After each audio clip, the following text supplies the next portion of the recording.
Yeah. That's the whole point. They want to be treated as royals. And that is the one thing they were told you can't do. You can't be inside or outside, just choose. Everyone just looked at each other with utter disgust. The words expressed to my source were, "We can't say too much, but Meghan was incapable of fitting in with anyone." He didn't have the balls to say, "No, I will not let you speak about my family that way, no matter how mad I am."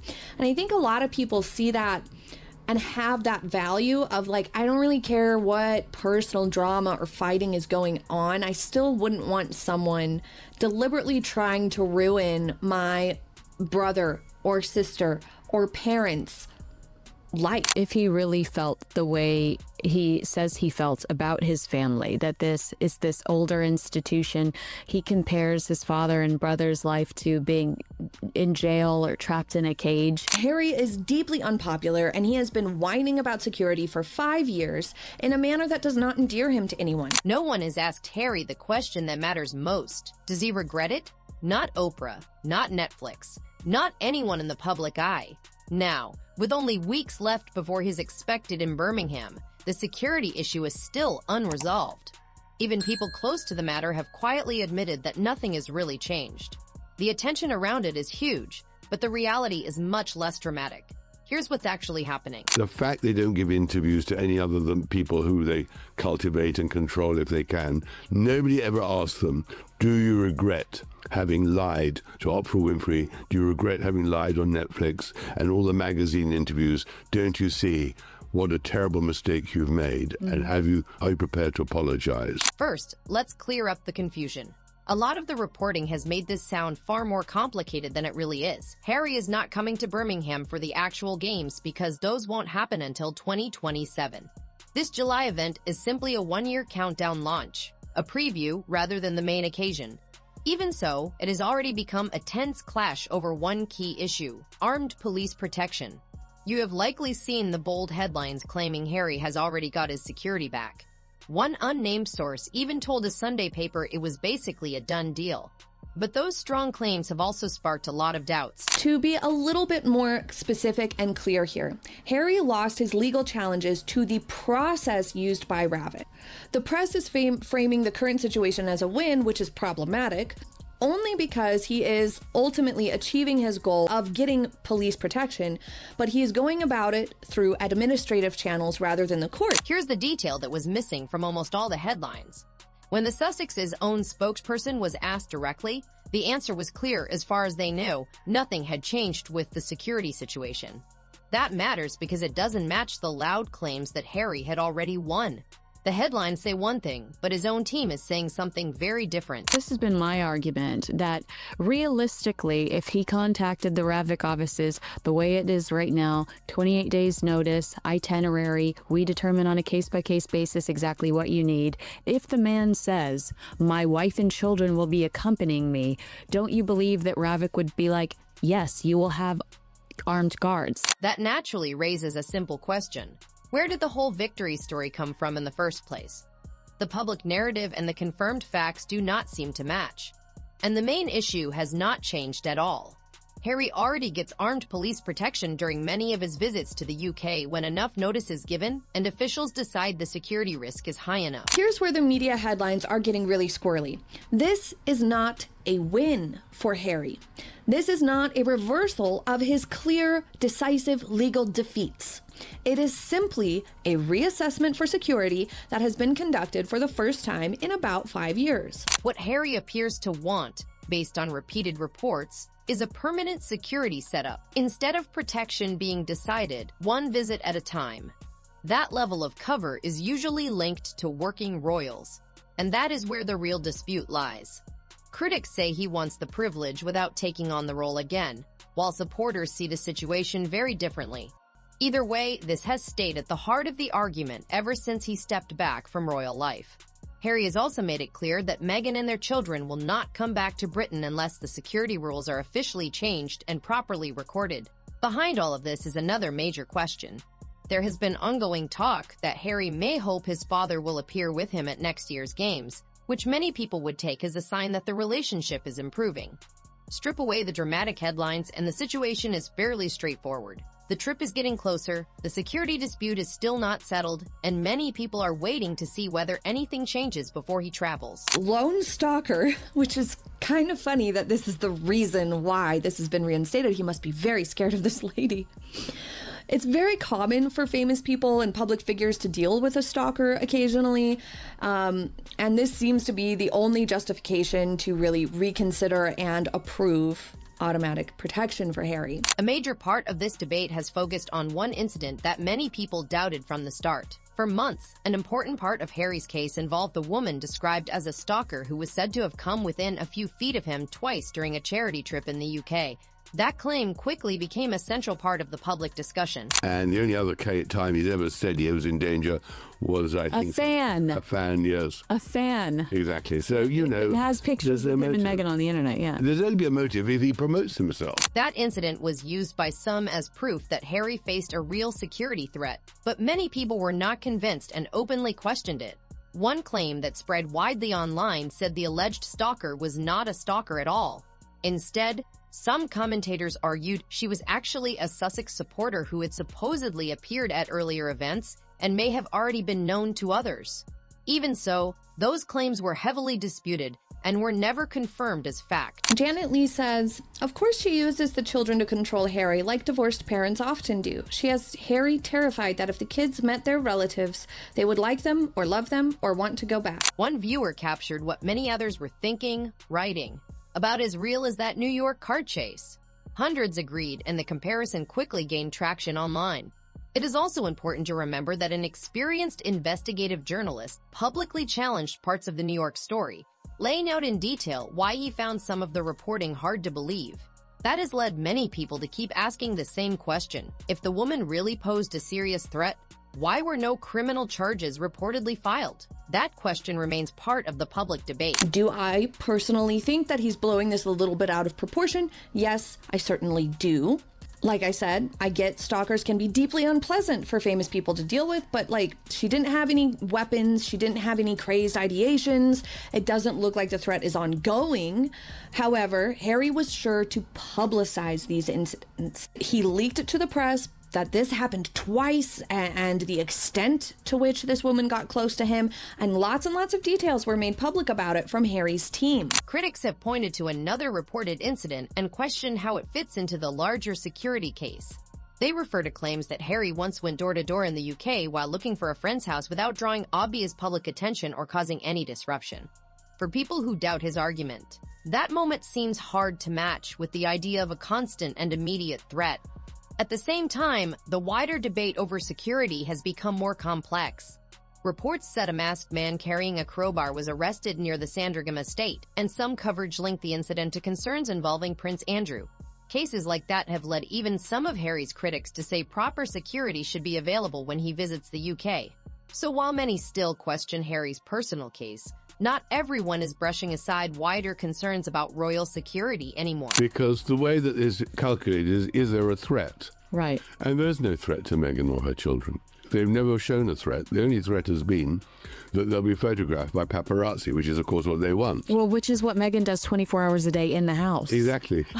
and summons people to spot her at a restaurant or somewhere. Yeah. So I think, on the contrary, I think they won't allow them to abuse the system. But this is where critics say the argument starts to shift.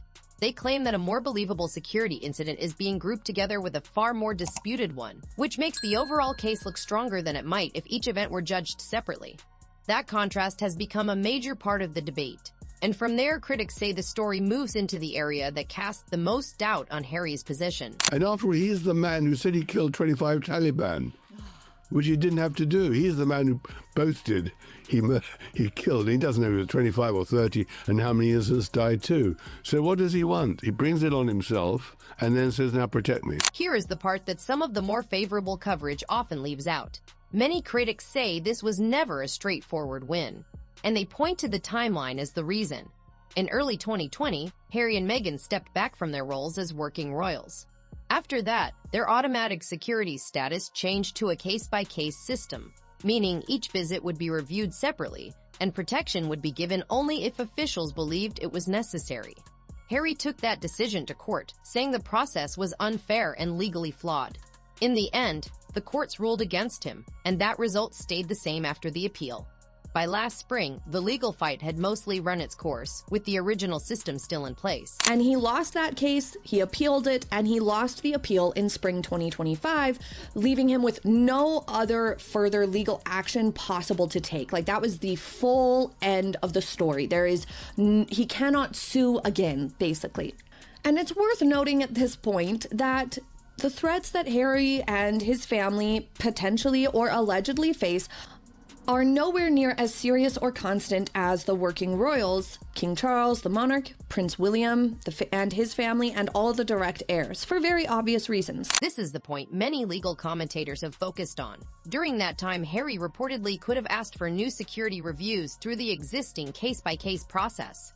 But while his court challenge was still going on, taking that step may have weakened the argument he was making.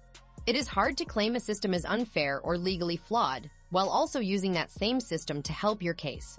Critics say that contradiction became one of the biggest problems in his overall argument. He compares his father and brother's life to being in jail or trapped in a cage when he talked to Oprah Winfrey. Then why would you set your child up for that by insisting they have a title? Exactly. Critics of Harry's legal strategy say his lawyers needed to challenge the policy itself without depending on the same process they were trying to defeat. From that point of view, his public remarks about not getting a fresh assessment were seen in a different light. They argue that while the case was still going on, he chose to keep fighting in court instead of asking for a new review through the usual system. They also say that even if a future review decides he should receive a certain level of protection, that would not automatically prove his earlier legal arguments were right. In their view, it could just as easily show that the current system is able to reach a fair result when it is used in the normal way. That is still open to interpretation, but it has become one of the main arguments in the wider debate over the case. I think the real interest is how low can they go and when will it all explode or implode? Yeah. And that's really why I'm fascinated by it, because I think that, the manipulation of the media by them, Yes. by the constant drip of we've got to be recognized, we want people to write about us, but we don't want it to be our privacy to be invaded, is just priceless. And they are the victims of their own dishonesty. That is what is so fascinating. Critics say this result may have been possible much sooner through the normal review process without years of court battles. In fact, many people following the story had been making that same point long before it started showing up more often in media coverage. Harry's presence in Britain is always a problem. That's the issue. Harry and Meghan and Harry are dynamite together if they'd be in Britain. Now set the security issue aside for a moment, because this next moment triggered a completely separate backlash and had nothing to do with the palace. Attention moved to a social media post about a close friend's newborn, with the baby's face clearly shown in the photo. Meghan added the caption, "You all know I love a redhead." And before you start, no, it's not Harry's, followed by a laughing emoji. The post quickly caused a strong reaction online. Some critics felt the joke turned what should have been a private and meaningful moment for her friend into humor focused on Harry and a made-up affair, while others saw it as harmless and playful. No one finds it funny, Meghan, for very obvious reasons, because we do know the truth about your sordid life. Princess Carparkle writing, "I promise you nobody thought that." She's the Kelly's Edgefin's baby and still had to make it about herself. Meghan Markle, you are so weird. Like, don't worry you all, Harry didn't get my friend pregnant. What is wrong with her? People reacted almost immediately. One of the most liked comments captured what many critics were saying. Who makes a paternity joke while sharing a photo of a friend's newborn? That view spread fast.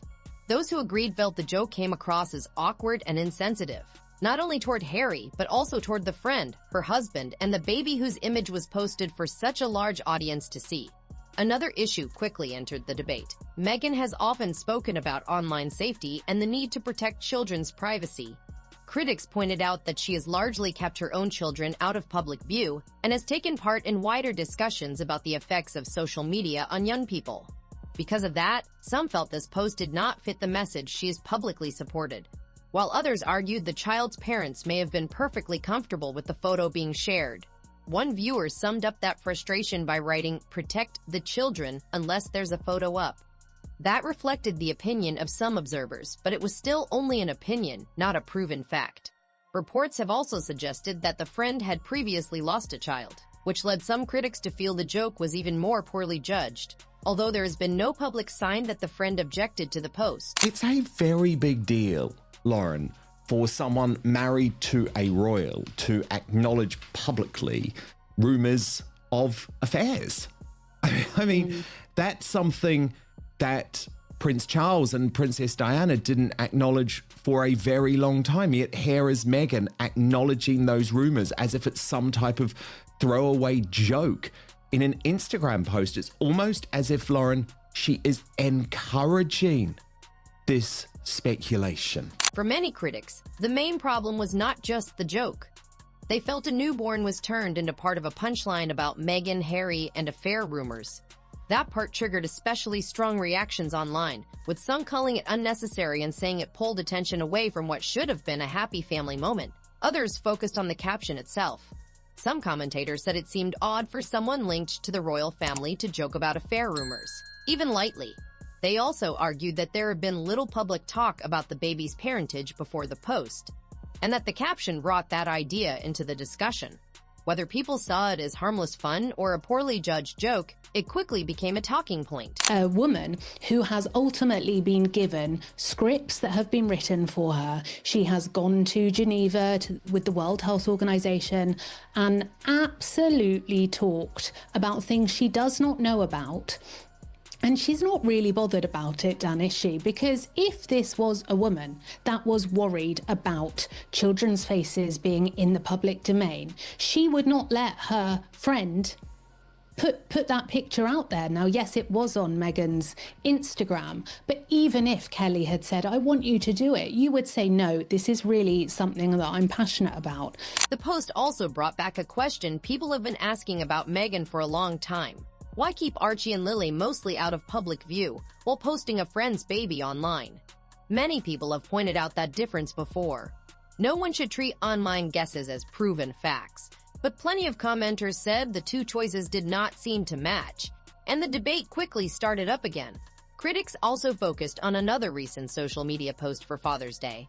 It showed a breakfast in bed with a croissant, butter, strawberry jam, lemon ginger tea, and edible flowers. A lot of viewers laughed and said it looked more like a polished photo setup than a breakfast most dads would actually want. But for some people, the main issue was not the meal at all. They brought up Meghan's strained relationship with her father and said the Father's Day message was hard to square with that history. Others believe family matters are private and more complicated than outsiders know. Still, many critics saw the contrast as hard to ignore, and it became yet another spark in the ongoing public conversation. Thanks to Dad, says the woman who cut her own father out of her life, denied him the chance to meet his son-in-law, and never allowed him to know his grandchildren. Now she wants to lecture the rest of us about celebrating Father's Day. The hypocrisy is staggering. Wherever Meghan appears, critics say the same issue keeps surfacing. Does the spotlight stay on the cause, or does it end up on the people involved? Some charity visits have reportedly been followed by backlash, with organizers and commentators saying they were unhappy with how the events came across. That repeated concern has become a bigger part of the public discussion. One case that often comes up is the Sussexes' visit to Colombia. Reports have said that hopes for charitable support did not fully line up with what followed, with public figures suggesting the final amount was far lower than some expected. Those claims have been talked about widely, though the exact expectations and details of the arrangements have not been clearly confirmed in public. They did the same in their Nigerian tour. I think they gave $11,000 to some charity and, of course, promised that the Invictus Games would be in Nigeria, and they went, and that really annoyed the organizers. So they're not invited to any more royal tours. Critics often point to the Nigeria visit as another example. Some reports said the trip raised hopes that the Invictus Games could one day be held there, but no announcement like that was ever made. Reports also spread about charitable donations of around $11,000. though both the details and what people were actually led to expect have been challenged. Harry gets up and Meghan immediately gets up and gives him a kiss in front of the cameras because it's Meghan's show. What is Meghan going to do? Well, on that occasion, they went up then to Whistler and she then disappeared because she had a crisis over her copyright of her products. American Riviera Orchard. Exactly.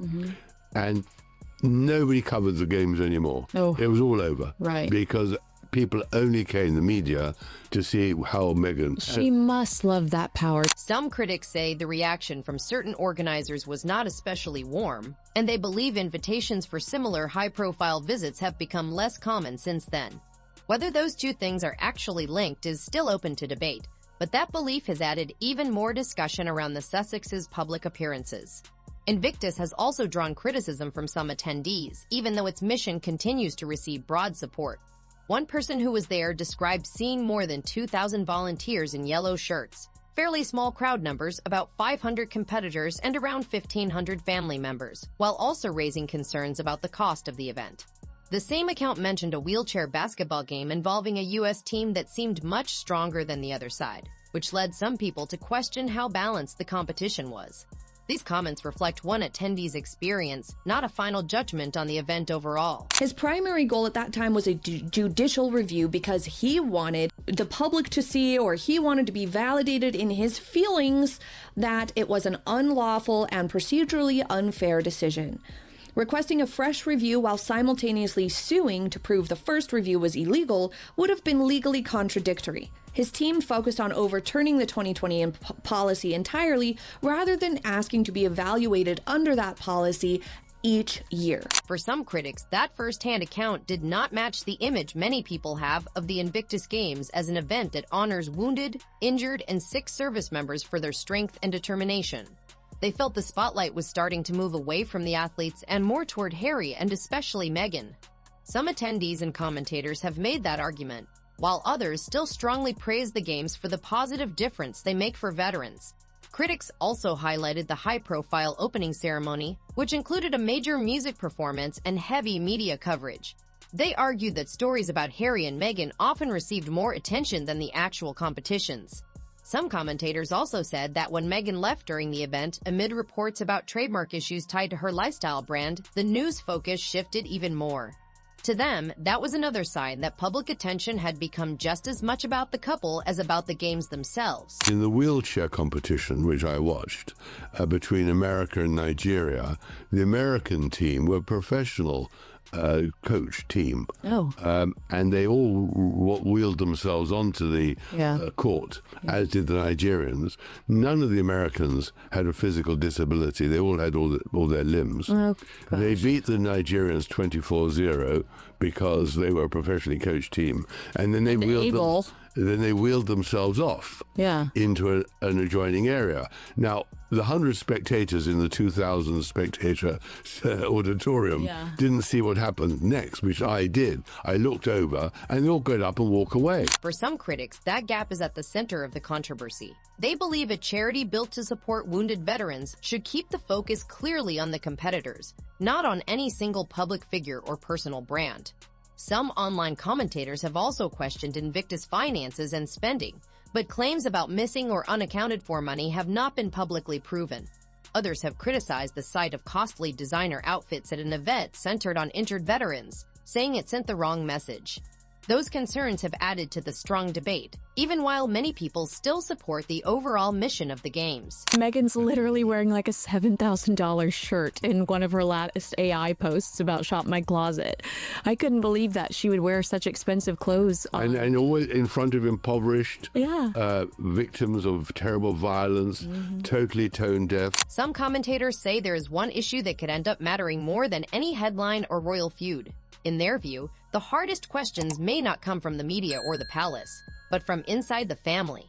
They argue that as Archie and Lilibet get older, they may eventually develop their own opinions about their family's past and the decisions that shaped their lives. Critics say those decisions meant stepping back from close family ties and leaving behind a royal history that goes back generations in order to build a very different life in California.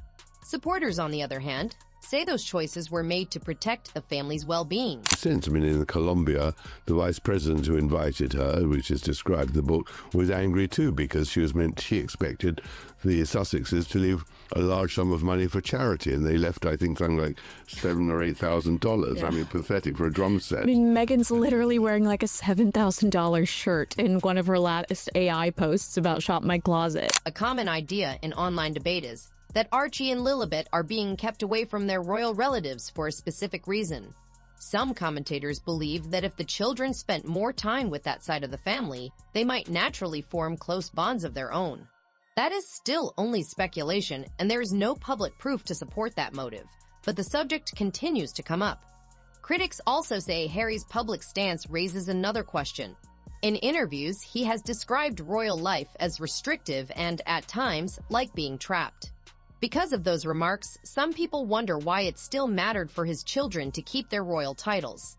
They argue that the mix of criticizing the institution while holding on to certain royal ties creates a tension that continues to drive debate. This just proves that Ravik and the Home Office were never operating in a biased way. It only proves Harry wrong and shows that had he not invested all that time and expense in his petty, silly, ridiculous, entitled legal battles, he could have had this stuff reassessed every single year and may have had this very thing occur, this very same outcome, much, much earlier, for all we know. Critics often put it this way. If someone speaks about an institution as though it felt like a prison, it can seem hard to understand why they would still want their children linked to it through royal titles.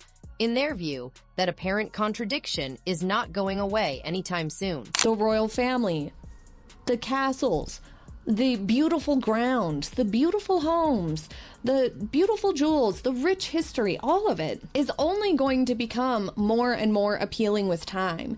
And if I put myself in like a child's shoes who grows up and then learns many, many years later just how special their childhood could have been, and the fact that Harry and Meghan try to manipulate this as, well, we wouldn't have had any privacy if we had stayed with the royal family.